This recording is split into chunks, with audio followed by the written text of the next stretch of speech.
વિદ્યાર્થી મિત્રો, તો આજે આપણે અભ્યાસ કરીશું ધોરણ 11 પાઠ 12 ભૂગોળમાં છે જલાવરણ.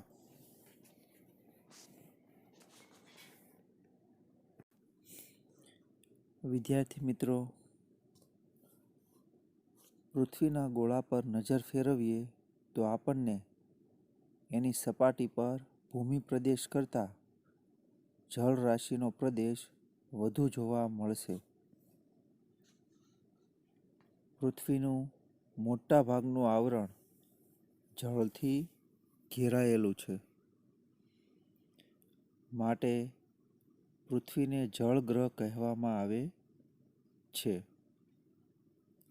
પૃથ્વી સપાટીના લગભગ 71% ભાગ ઉપર જળ રાશિ આવેલી છે. પૃથ્વીની સપાટીનો નીચાણવાળો ભાગ પાણીથી ઘેરાયેલો છે, જે જલાવરણ તરીકે ઓળખાય છે. જલાવરણ આશરે 71% ભાગ રોકે છે. પૃથ્વી સપાટી પર ભૂમિ વિસ્તાર કરતાં પાણીના વિસ્તારનું પ્રમાણ વધારે છે. જલાવરણમાં વિશાળ જળભંડાર ધરાવતા ભાગો એટલે મહાસાગરો, કેટલીક જગ્યાએ 10 થી 11 કિલોમીટર જેટલી ઊંડી ખાઈઓ પણ આવેલી છે. પૃથ્વી પરના મહાસાગરો ખૂબ વિશાળ અને ઊંડા છે. પૃથ્વી પરના પાણીના જથ્થાના 97% ભાગનું પાણી સમુદ્રમાં આવેલું છે. બાકી રહેતા પાણીનો આશરે પોણો ભાગ બંને ધ્રુવો પર તથા હિમાલય અને બીજા ઊંચા પર્વતો પર બરફના રૂપમાં રહેલો છે.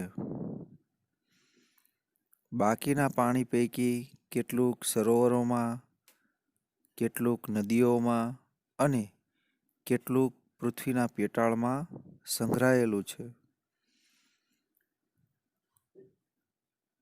તો પીવાલાયક પાણી ખૂબ ઓછું છે અને આ મીઠું પાણી જલાવરણની ભેટ છે.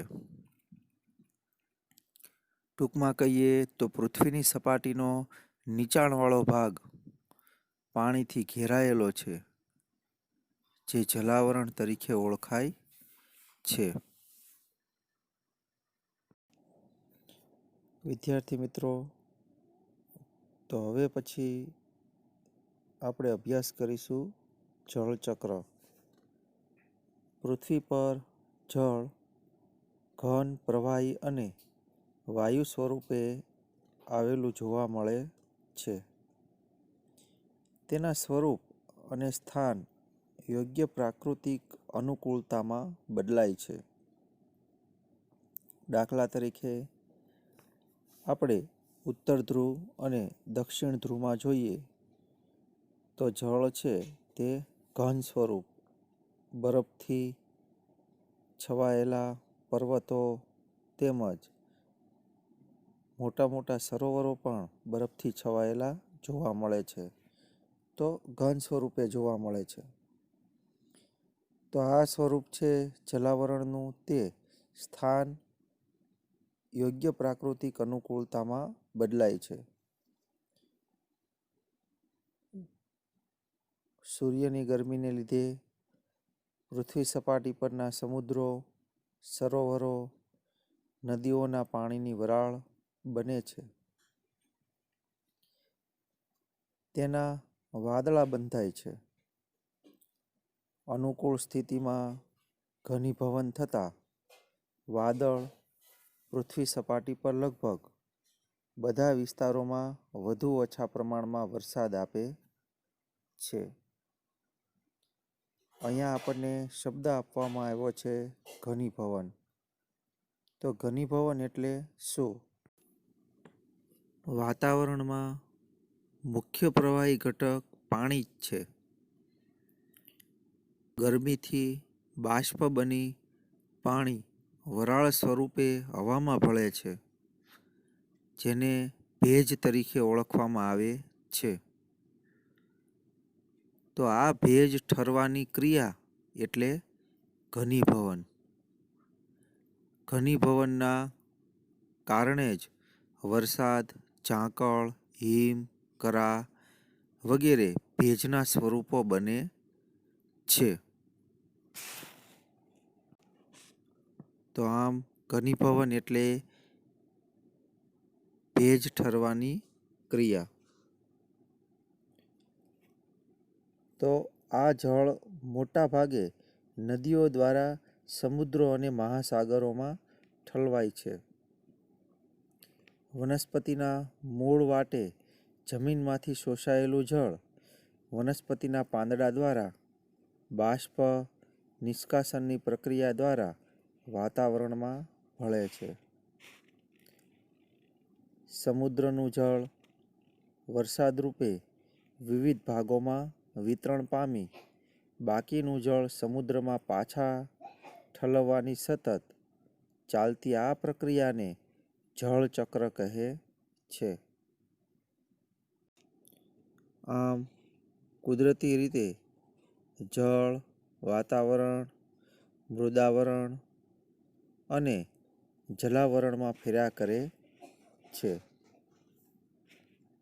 મિત્રો, આપણે સ્લાઇડમાં 12.1માં જળચક્રની આકૃતિ આપવામાં આવેલી છે. તો આપણે જોઈએ છીએ કે પ્રથમ છે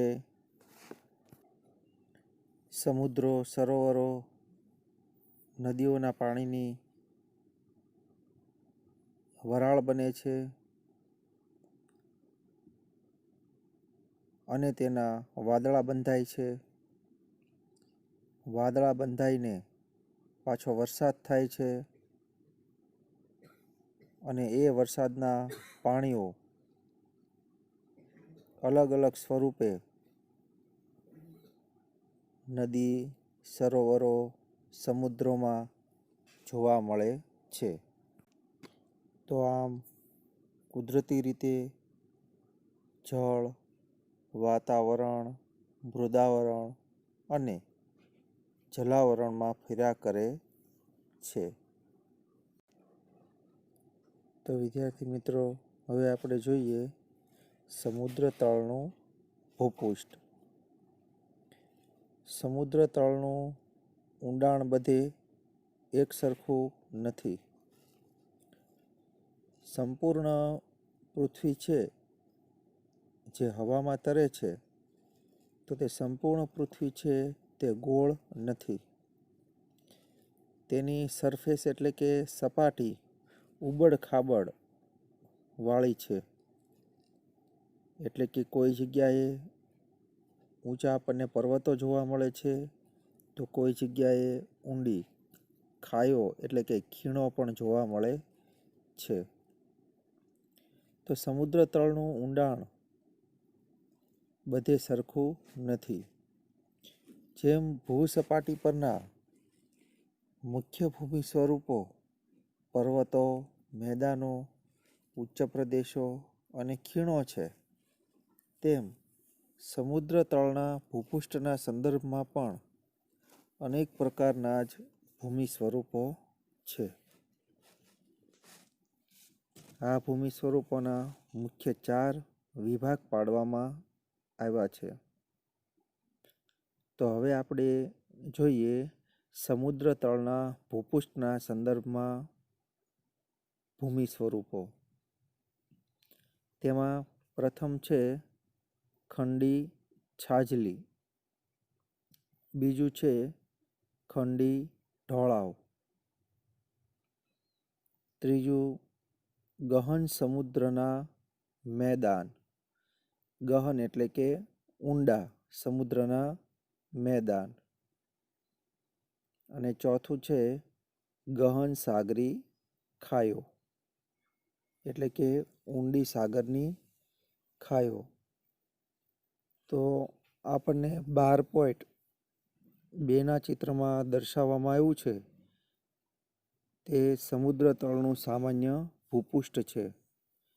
એમાં આપણે જોઈ રહ્યા છીએ કે ડાબી સાઈડથી પ્રથમ આપણને ઊંચું એટલે કે પર્વતો ભૂપૃષ્ઠમાં કિનારાનું મેદાન આવેલું છે. પછી ખંડી છાજલી આવેલી છે. ખંડી ઢોળાવ પ્રદેશ આવેલો છે. અને અગત્યની વાત અને અભ્યાસક્રમની આપણે વાત કરીએ તો તેમાં જમણી બાજુ તમે જોઈ રહ્યા છો 12.2માં ગહન સાગરી મેદાન અને ગહન સાગરી ખાયો તમને ઊંડી જોવા મળે છે.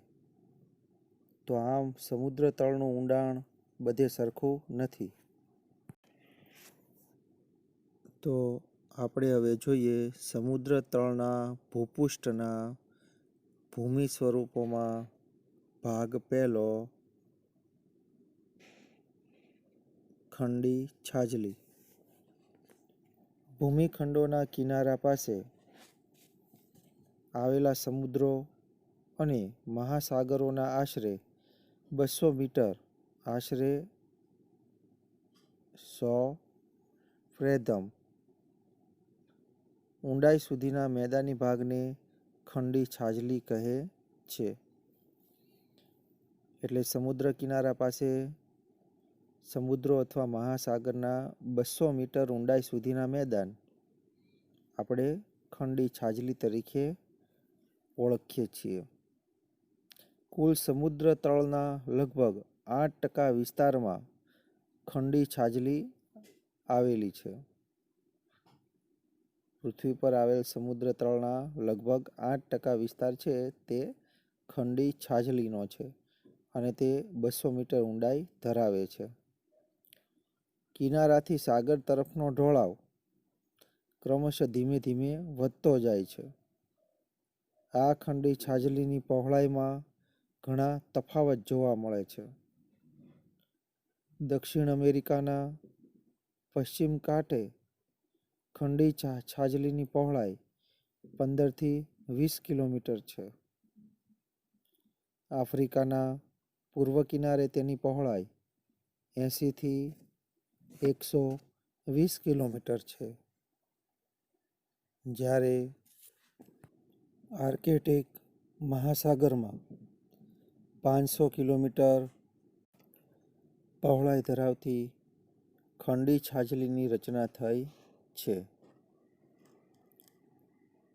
ખંડી છાજલીની સમગ્ર સમુદ્ર તળ પર સરેરાશ પહોળાઈ 65 કિલોમીટર અને ઊંડાઈ 130 મીટર છે. ખંડી છાજલી સમુદ્ર કિનારેથી શરૂ થઈ ખંડી ઢોળાવ પર પૂરી થાય છે.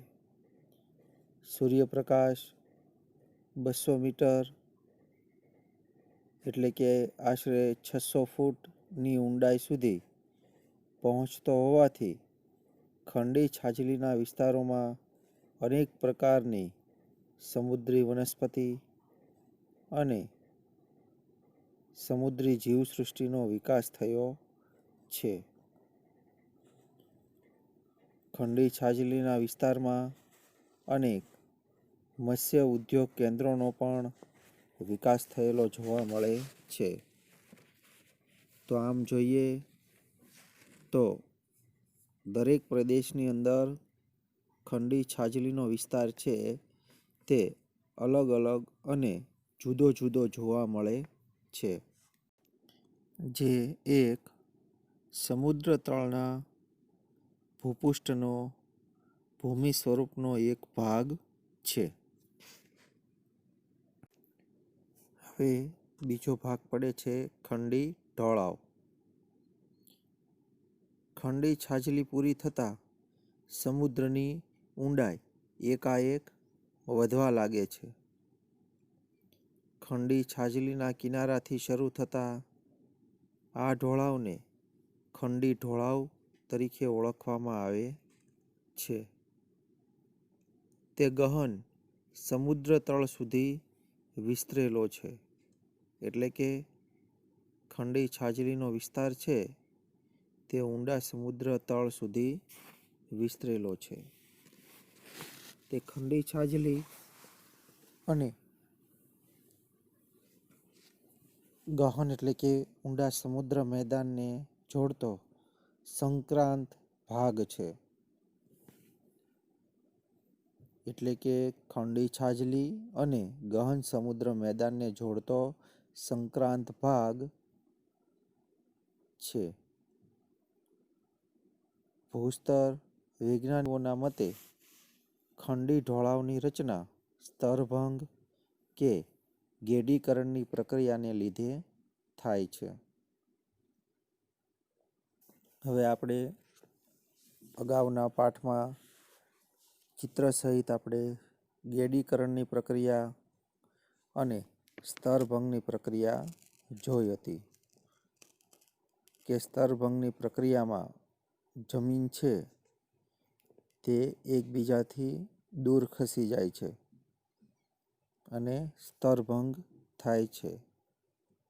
જ્યારે ગેડીકરણની પ્રક્રિયામાં આપણે જોયેલું હતું કે બે જમીનના ભાગમાં દબાણ આવતા અને અંદરથી કોઈ પણ પ્રકારનું પ્રસ્ફોટન થતાં ગેડીકરણની પ્રક્રિયા એટલે કે પર્વતોનું નિર્માણ થયેલું જોવા મળે છે. તો ભૂસ્તર વિજ્ઞાનીઓના મતે ખંડી ઢોળાવની રચના સ્તરભંગ અને ગેડીકરણની પ્રક્રિયાને લીધે થયેલી જોવા મળે છે. આ પ્રક્રિયા પૃથ્વીના દરેક ભાગમાં અલગ અલગ જોવા મળે છે. એક સરખી હોતી નથી.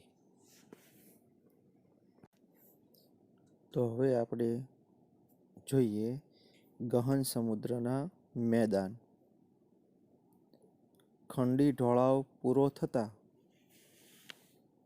સમુદ્ર તળનો ઊંડો વિશાળ સપાટ ભાગ આવે છે. અહીં સાગર તળનું ભૂપૃષ્ઠ વધુ નિયમિત બને છે. આ વિશાળ મેદાનો સમુદ્ર સપાટીથી ઘણી ઊંડાઈએ રચાયેલા જોવા મળે છે. અહીંયા આપણને ગહન શબ્દ જ કહે છે કે ગહન એટલે કે ઊંડા સમુદ્રના મેદાનો. સમુદ્ર તળના 76% વિસ્તારમાં આ મેદાનો આવેલા છે. આ મેદાનોનો સરેરાશ ઢાળ 1 થી સરેરાશ ઊંડાઈ 6000 મીટરની છે. આ મેદાનોનું સ્થાન સમુદ્ર કિનારાથી ઘણે દૂર અને ઘણી ઊંડાઈએ આવેલું છે. પેસિફિક મહાસાગરમાં મેદાની વિસ્તાર સૌથી વધારે છે. એટલાન્ટિક મહાસાગરમાં ખંડી છાજલીઓનું પ્રમાણ વધુ હોવાથી ત્યાં મેદાની વિસ્તાર પ્રમાણમાં ઓછો છે. ગહન સમુદ્રી મેદાન કાંઠાથી ઘણા કિલોમીટર દૂર આવેલા હોવાથી નદીઓએ સમુદ્રમાં ઠાલવેલા નિક્ષેપ. અહીંયા નિક્ષેપ એટલે ત્યાગવું, ત્યજવું અથવા કોઈ પણ પ્રકારની વસ્તુ છે તે બહાર ફેંકવી. તો અહીંયા નદીઓએ સમુદ્રમાં ઠાલવેલા નિક્ષેપ આ મેદાન સુધી પહોંચતા નથી. આને કારણે મેદાનોની સપાટી ઉપરના નિક્ષેપ મુખ્યત્વે સમુદ્રમાં વસતા પ્રાણીઓ અને વનસ્પતિઓના અવશેષો હોય છે. તેમજ સમુદ્ર તળિયે આવેલા જ્વાળામુખીના પદાર્થોના હોય છે. તો આ ગહન સમુદ્રના મેદાનો સમુદ્રમાં ઊંડા આવેલા હોય છે. હવે પછીનો વિભાગ પડે છે ગહન સમુદ્રી ખાયો. સમુદ્ર ખાયો સમુદ્ર તળના સૌથી ઊંડા ભાગો છે. એટલે કે ખૂબ જ ઊંડી સમુદ્ર ખાયો જોવા મળે છે. તેઓ કમાન આકારના અને સાંકડા હોય છે. તેમની બાજુઓના ઢોળાવ સીધા દિવાલ જેવા હોય છે. ગહન સમુદ્રના મેદાનોના કેટલાક ભાગમાં એકાએક તીવ્ર ઢોળાવ બનતા ત્યાં સાંકડી, ઊંડી અને લાંબી ખીણોની રચના થયેલી પણ જોવા મળે છે. સામાન્ય રીતે જોઈએ તો પશ્ચિમ પેસેફિક મહાસાગરમાં તેમજ ફિલિપિન્સ દ્વીપસમૂહ નજીક મારિયાના ટ્રેન્ચ ગહન સાગરી ખાઈ આવેલી છે. તેની સૌથી વધુ ઊંડાઈ 11,000 મીટર કરતાં પણ વધુ છે. તો સમુદ્ર ભૂપૃષ્ઠમાં ભૂમિ સ્વરૂપોમાં આ 4 રચના થયેલી આપણને જોવા મળે છે. જેમાં સૌથી ઊંડી રચના એટલે કે ગહન સમુદ્ર ખાયો જે સૌથી ખૂબ જ સમુદ્ર ભૂપૃષ્ઠના ખૂબ જ ઊંડા વિસ્તારની અંદર એટલે કે 11,000 કરતાં પણ સૌથી વધુ ઊંડાઈ ધરાવતી જોવા મળે છે. તો આમ સમુદ્ર ભૂપૃષ્ઠના ભૂમિ સ્વરૂપોના 4 ભાગ પડે છે જેનો આપણે અભ્યાસ કર્યો.